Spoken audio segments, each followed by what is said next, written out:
Hezbollah ने Israel पर 1300 से ज्यादा ड्रोन और रॉकेटों से किया हमला, मिलिट्री बेस तबाह। हिजबुल्लाह ने इजरायली टारगेट्स पर बड़े पैमाने पर ड्रोन और रॉकेटों से हमला किया है। इसमें 1300 से अधिक ड्रोन दागे गए, साथ ही सैकड़ों रॉकेट भी।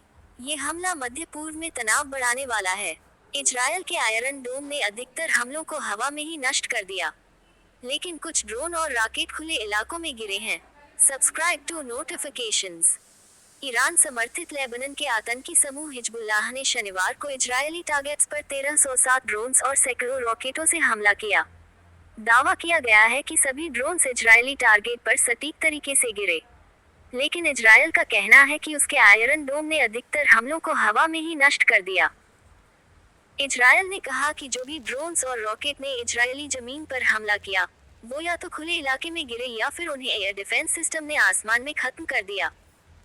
हिजबुल्लाह ने इजरायल को धमकी दी है कि अगर उसने गाजा पट्टी में फिलिस्तीनी लोगों का जनसंहार खत्म नहीं किया तो और ज्यादा घातक हमले होंगे।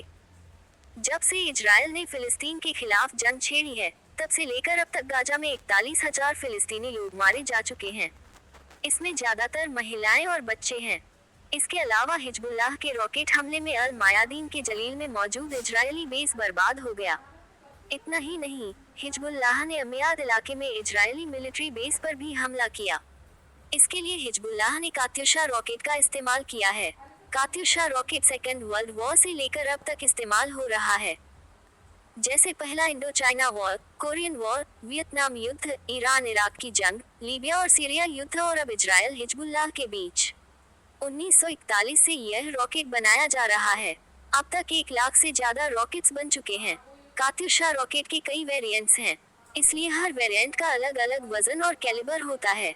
जैसे 82 मिलीमीटर से लेकर 300 मिलीमीटर तक के 8 वेरिएंट्स हैं।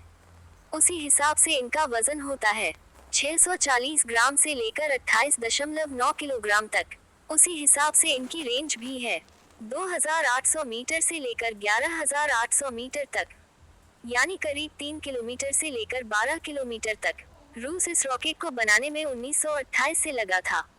मार्च 1928 में जो पहला रॉकेट टेस्ट किया गया था, वो 1300 मीटर जाकर गिर गया था। इसके बाद इसे और अपग्रेड किया गया।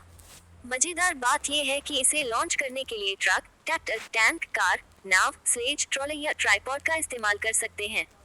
सोवियत संघ के समय बने इस रॉकेट को BM-13 भी बुलाते हैं।